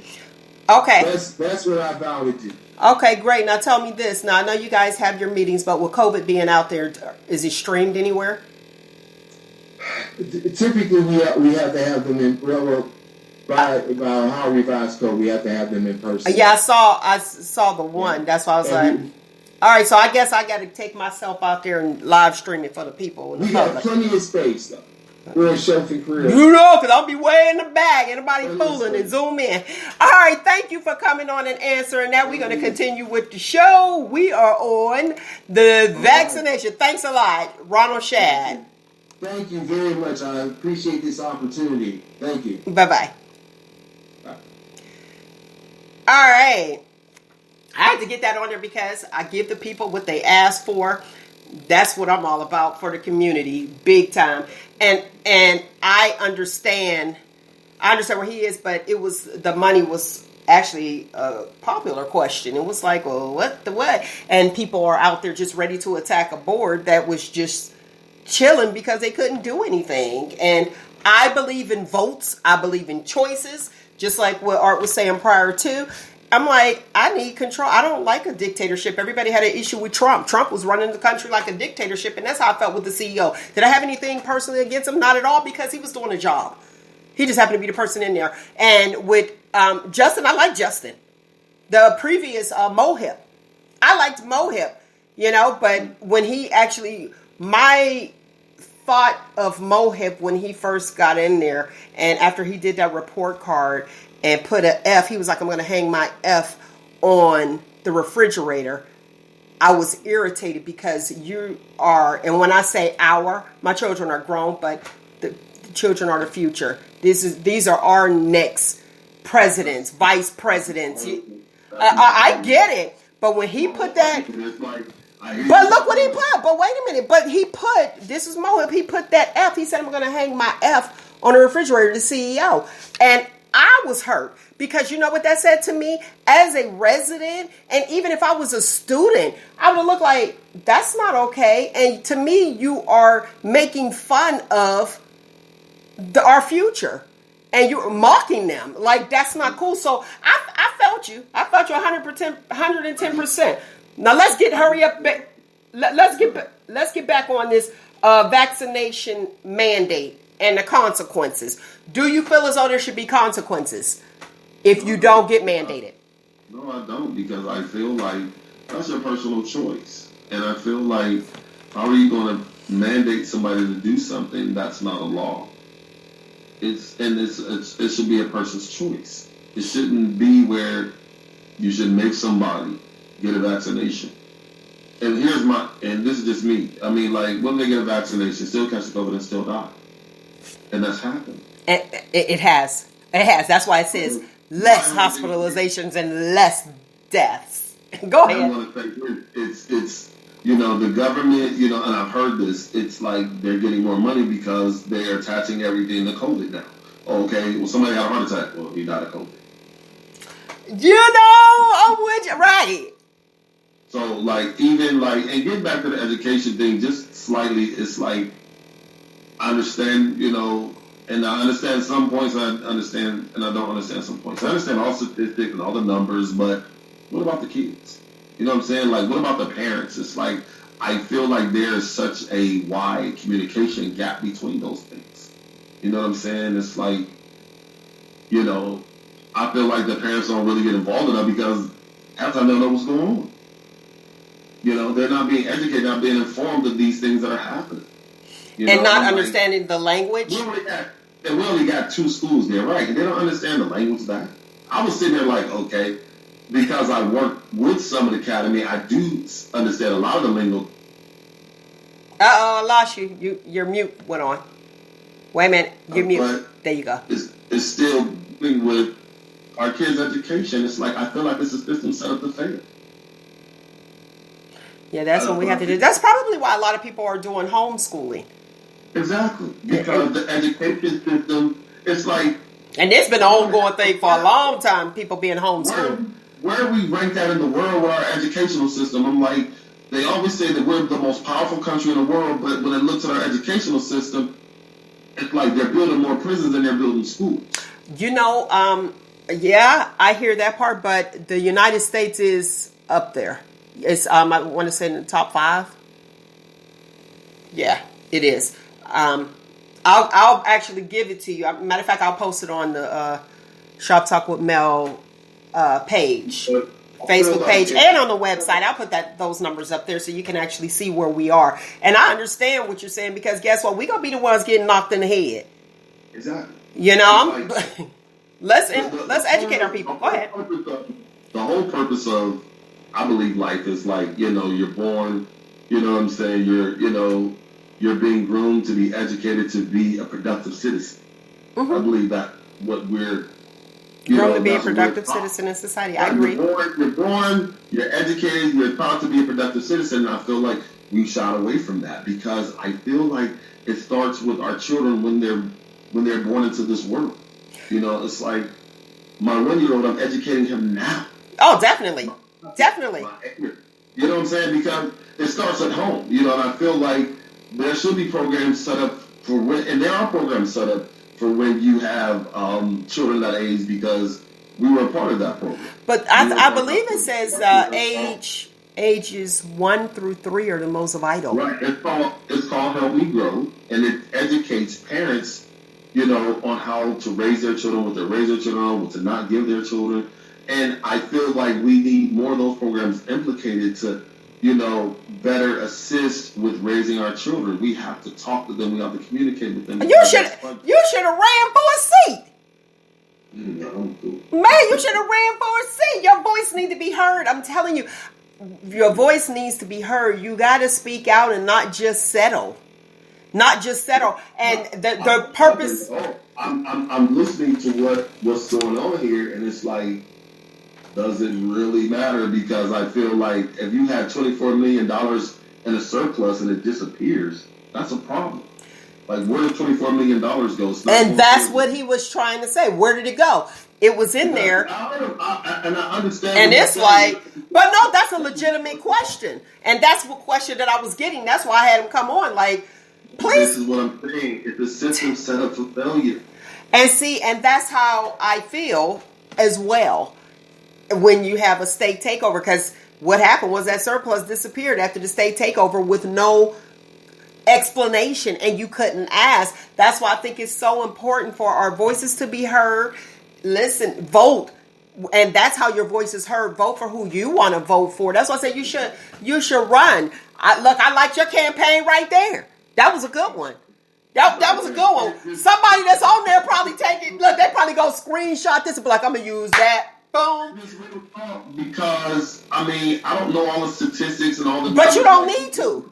You don't need to. And that's his job to know that. But in the same token, still, it's like, what about our children?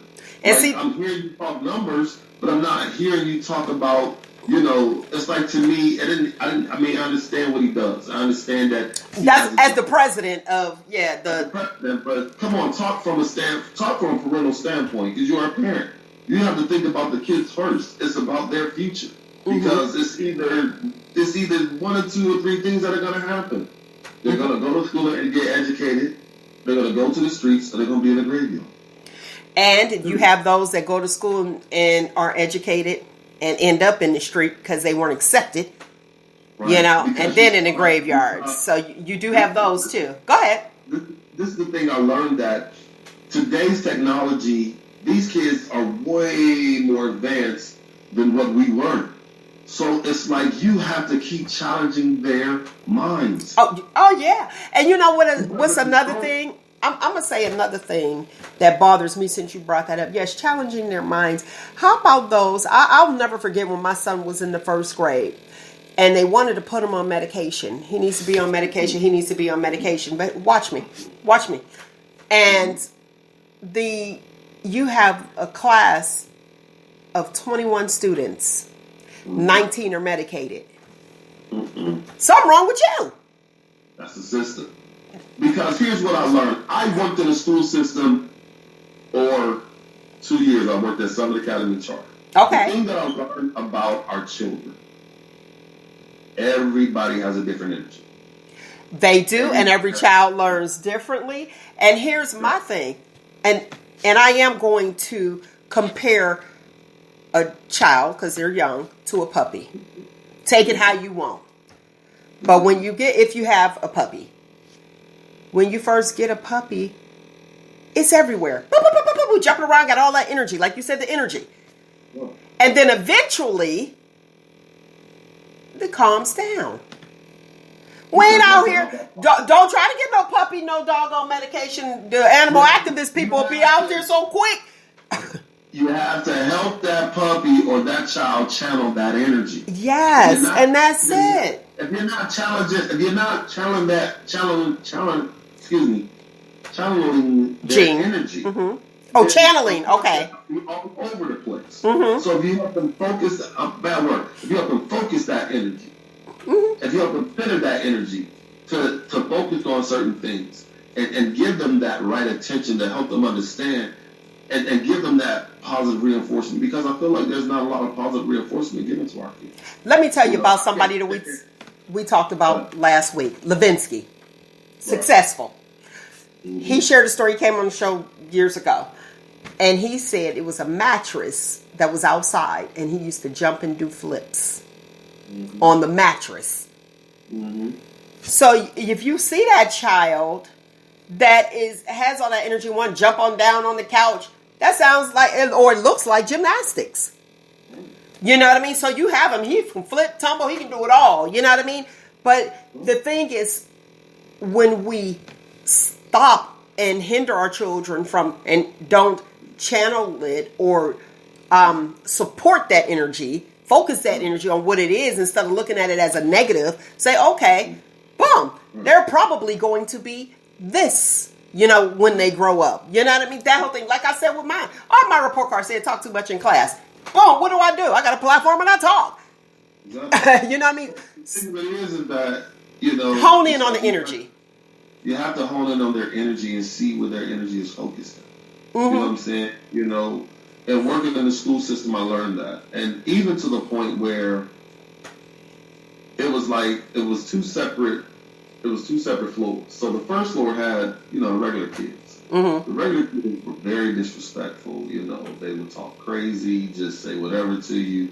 And then you had what they call the CAT program, which is upstairs, the kids that had different challenges, that had different special needs, I would say. Okay. The kids that have the special needs and the challenges will walk downstairs and see me. As they got to know me, they would come up, hi, Mr. Baldwin, how you doing today? Hey, Mr. Baldwin, hey. Everybody would greet me that came down those stairs. The kids on the regular floor didn't do that. Some of them did, some of them didn't. But the point of the matter is that, it's how you challenge and how you channel to help them center their energy. You know what I'm saying? And I would tell the kids all the time, because I kept it real with them. I said, it's a different world. We get outside these four walls. It truly is. It truly is. But I will tell you, I don't understand, which makes me gravitate more to them, to our youth. But when you stand your ground, and I think that's where the problem is, when you stand your ground and you say, I do things this way, because I'm that person, get off my grass. I am. I'll be the nicest person you want to be, but don't step up on my grass. Yes, I'm that neighbor. However, I know a couple people like that. Yeah, but it's like when you stand your ground and this is the way you greet me. If somebody comes to me, actually an adult too, you can't come and be like, what up? And think I'm going to date you.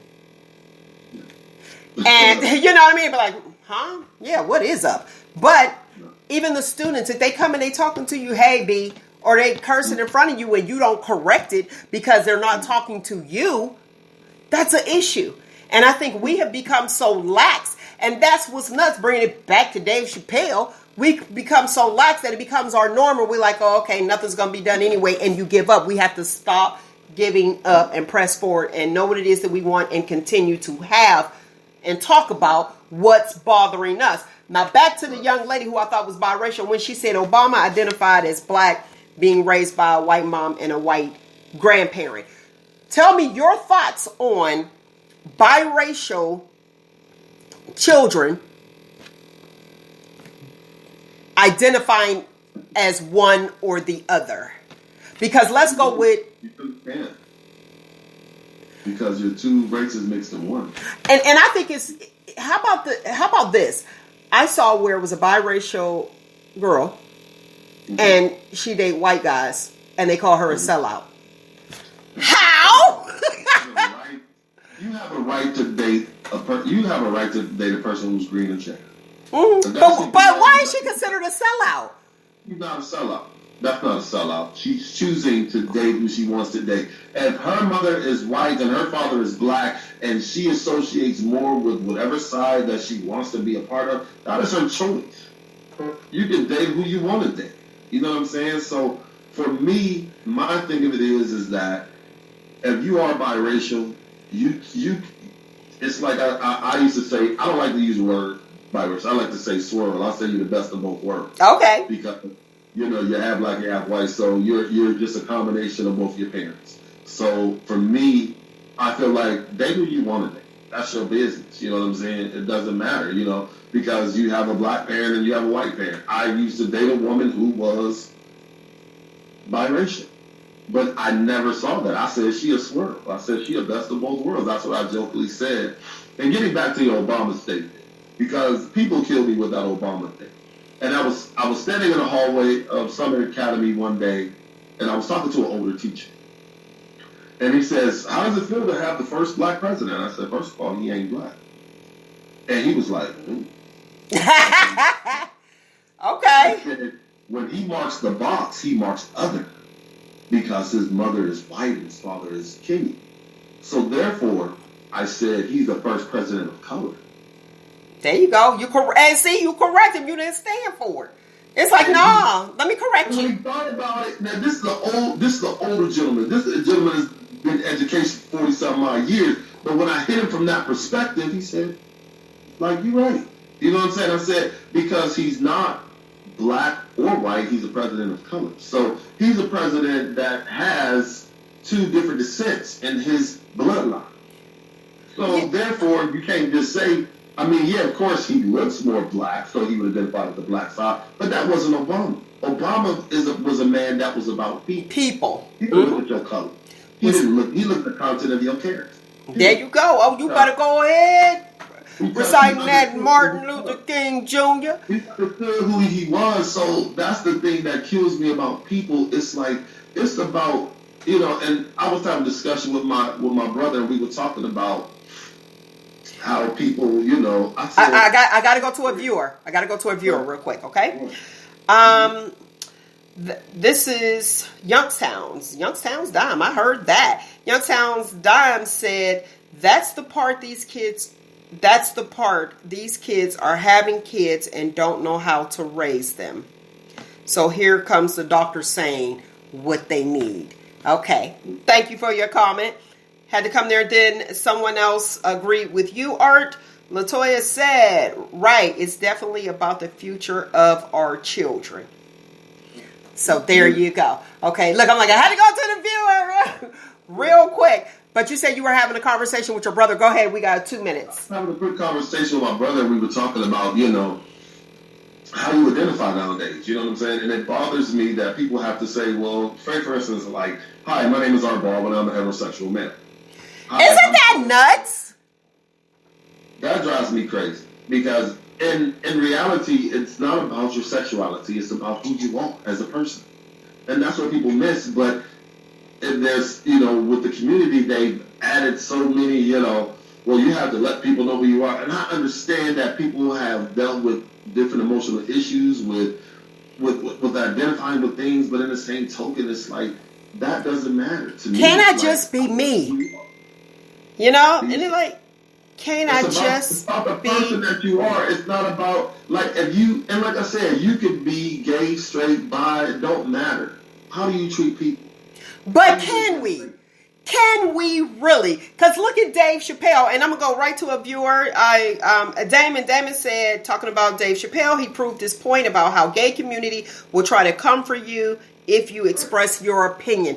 And it's almost like, not even just, I don't even want to just say with the gay, just the community period. It's like, if you don't agree with the masses, then you need to be canceled.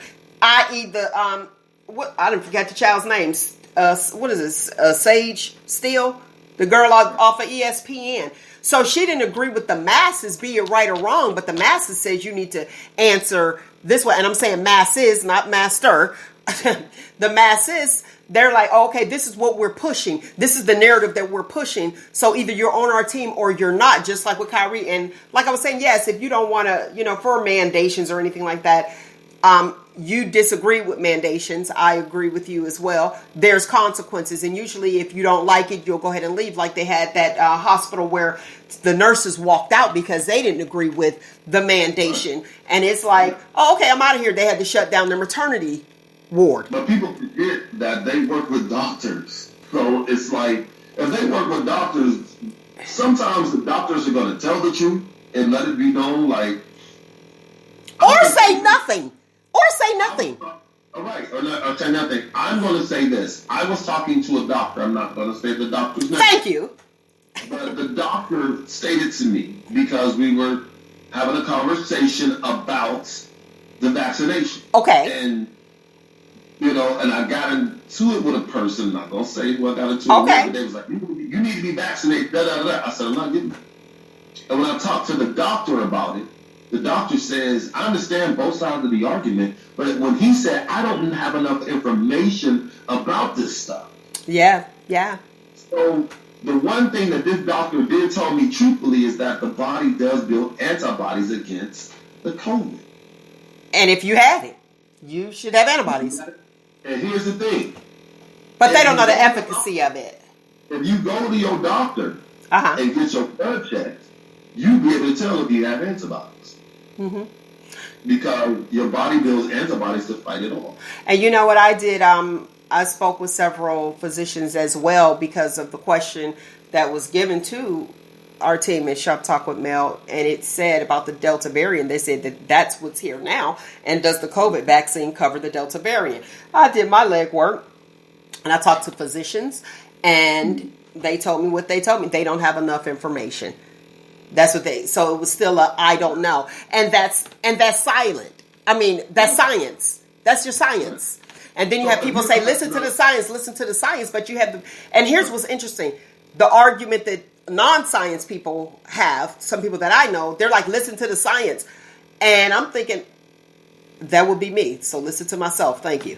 You know what I mean? Because they don't know what you do. And you're right. Doctors and nurses, science, you learn it. And then it's like, what? Here's my thing. If you don't have enough information about something, such as... Are you buying it? Are you buying it?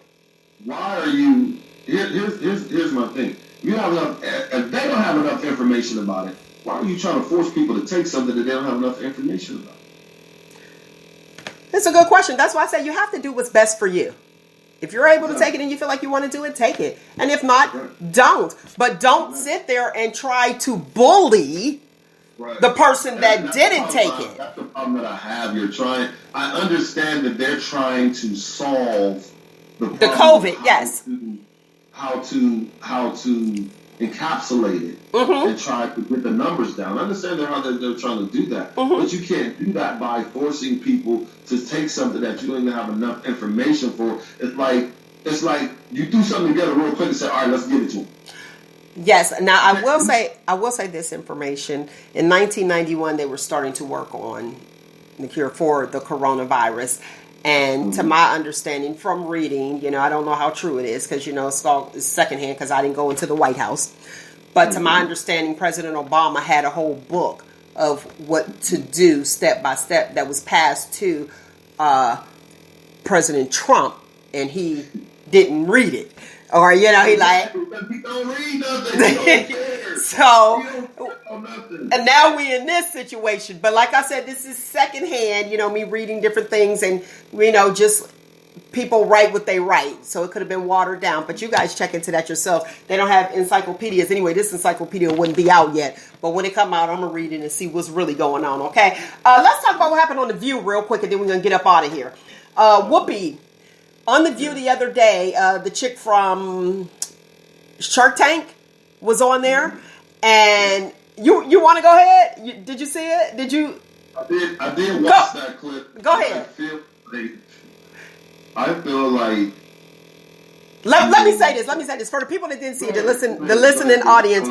Yeah, the listening audience who didn't see it, watch The View. Whoopi was on The View, and it was the little thin lady from the Shark Tank, and she ended up telling Whoopi. She said, "Whoopi, you take those pants off, I can make 2 of your pair of pants." And other people on the show, Anna ended up, cutting into it and talking about her dress. She clapped at her. They feel as though that Whoopi was fat shamed. Now, yeah, that's what they're like. She was fat shamed. The people, whoever these people are, they came out, the Whoopie'ites. They came out, now they're, going down on this girl and telling her, yeah, she was fat shamed. But Whoopi said that they were friends for a long, long time. And... is there a time and a place for certain jokes? You don't disrespect the host on national television. Whoopi has so much love and respect on that show. You know what I'm saying? Whoopi has been a staple on that show for a long time. You don't come on, that's like me coming on and be like, oh, Mel, your background is whack. That's disrespectful. Because you're the host, you have a certain respect for the host.